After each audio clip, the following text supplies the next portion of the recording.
Hi everyone, my name is Haley Tiernan, and today I will be discussing the difference between crime and deviance. The field of criminology identifies two major concepts that criminologists use to control, measure, and understand the law. These two concepts are identified as deviance and crime. Deviant behavior and crime are significant in defining the law and the criminal justice system. As learned in class, deviance plus law equals crime. However, also learned in class, we have discovered that that equation is not always true. Deviance and crime share distinct differences that will be discussed throughout this video. I will also discuss when a deviant act becomes a crime. In order to understand deviance, we need to look at the definition. By definition, deviance refers to human behaviors or actions that are considered to others of society to be wrong, bad, or inappropriate. I got this definition from one of our textbooks called Criminal Justice, The Essentials by Stephen P. Lab. In other words, deviant behaviors are actions that depart from and create violation of cultural norms.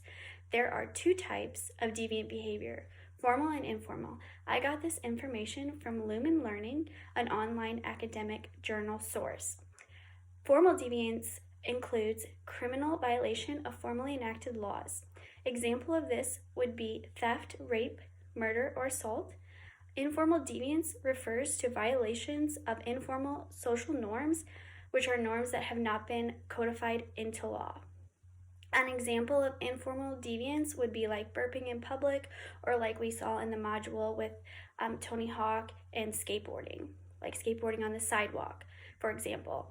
Informal deviant behaviors are usually regulated by social control, and society tries to control these behaviors by labeling them as inappropriate. As a result of defying social norms, society defines some deviant behaviors as crimes, even if they are not always negative. Serious deviance can result in consequences through written laws and codes, eventually making it a crime. Now that we have discussed deviance, we must understand the meaning of crime. Crime has several varying definitions and perspectives that make it difficult to fit its meaning into just one category.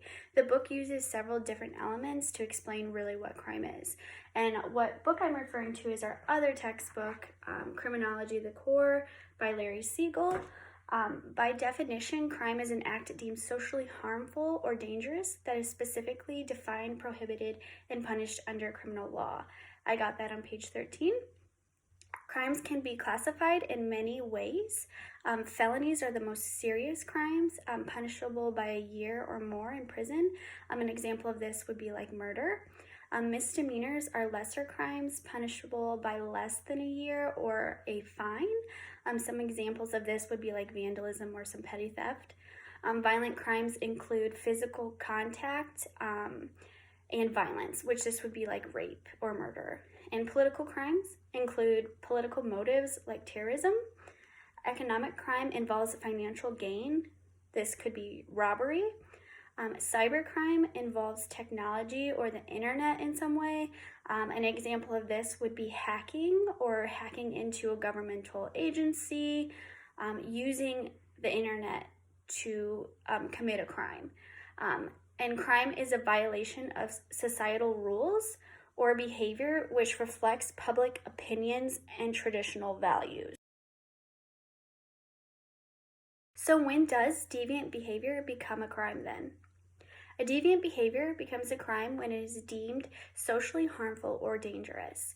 In other words, the deviant behavior becomes too inappropriate in the eyes of society and it is forced into becoming a crime. Individuals, institutions, and governmental agencies all campaign for making deviant behavior criminalized or illegal.